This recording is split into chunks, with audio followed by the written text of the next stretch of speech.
परमेश्वर के धन्य नाम की महिमा हो। प्रभात मनन के सत्र 2827 में आप सभी का बड़े प्रेम के साथ स्वागत करता हूं। आइए आज के मनन के लिए हम पढ़ते हैं प्रकाशित वाक्य अध्याय 5 पद 13 और 14। फिर मैंने स्वर्ग में और पृथ्वी पर और पृथ्वी के नीचे और समुद्र की सब सृजी हुई वस्तुओं को और सब कुछ को जो उनमें है ये कहते हुए सुना, जो सिंहासन पर बैठा है उसका और मेमने का धन्यवाद और आदर और महिमा और राज्य युगानुयुग रहे। और चारों प्राणियों ने आमीन कहा और प्राचीनों ने गिरकर दंडवत किया। जैसे मैंने कल सूचित किया था, पढ़ी गई पदों में स्वर्ग में होने वाली संपूर्ण आराधना को हम देखते हैं। इस आराधना सभा में उद्धार प्राप्त विश्वासी गण स्वर्गीय प्राणियों के साथ वध किया हुआ मेमना प्रभु यीशु मसीह के द्वारा पिता परमेश्वर की आराधना कर रहे हैं।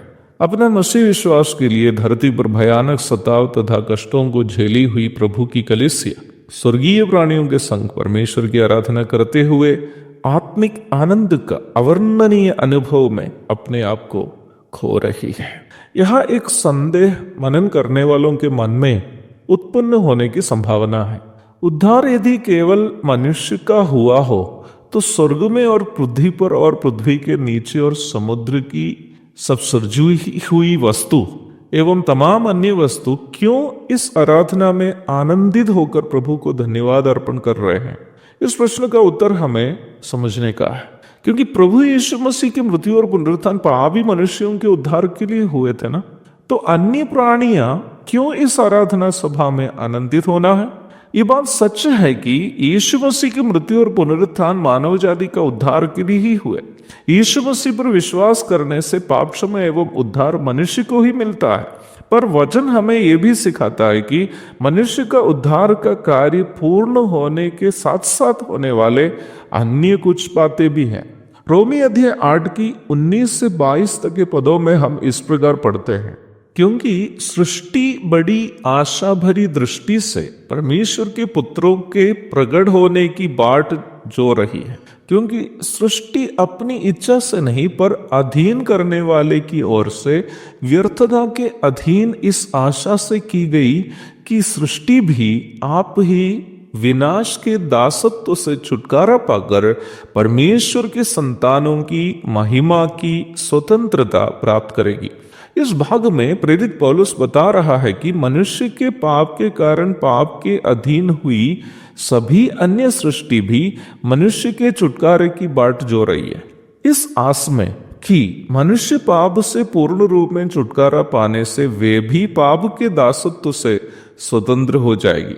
ये तो भी सृष्टि दासत्व से छुटकारा पाने की घटना कलीसिया संसार से उठा ली जाने के दरमियान तो नहीं होगी, पर वचन ये स्पष्ट रूप में कहता है कि प्रभु के मध्याकाशीय आगमन के दरमियान कलीसिया का उड़ान महासंकट काल तथा यीशु मसीह के वर्तमान संसार में 1000 वर्ष तक के शासन आदि के पश्चात श्वेत सिंहासन पर पापियों का न्याय भी होने के बाद वर्तमान धरती और आकाश आग से जलकर खत्म हो जाएगी और एक नया आकाश नई धरती आदि का आरंभ होगा।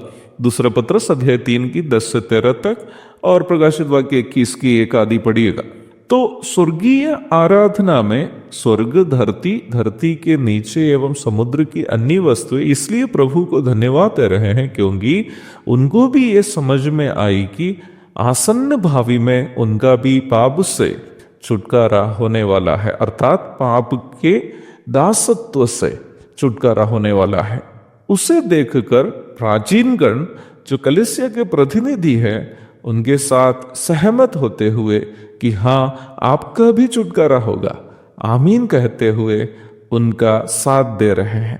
आमीन शब्द का अर्थ है वैसा ही हो, लेट इट बी सो। यीशु मसीह के द्वारा उद्धार प्राप्त परमेश्वर की सृष्टि के रूप में परमेश्वर की महिमा के लिए की जाने वाली हर आराधना एवं प्रार्थना में आमीन कहकर सहभागी होना हम मनुष्यों का भी दायित्व है।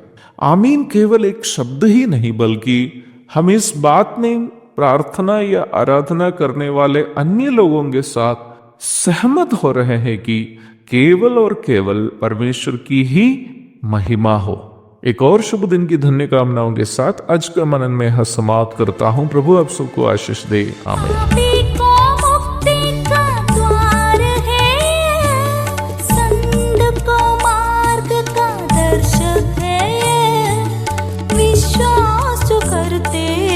उसके लिए अनंत जीवन का साधन है।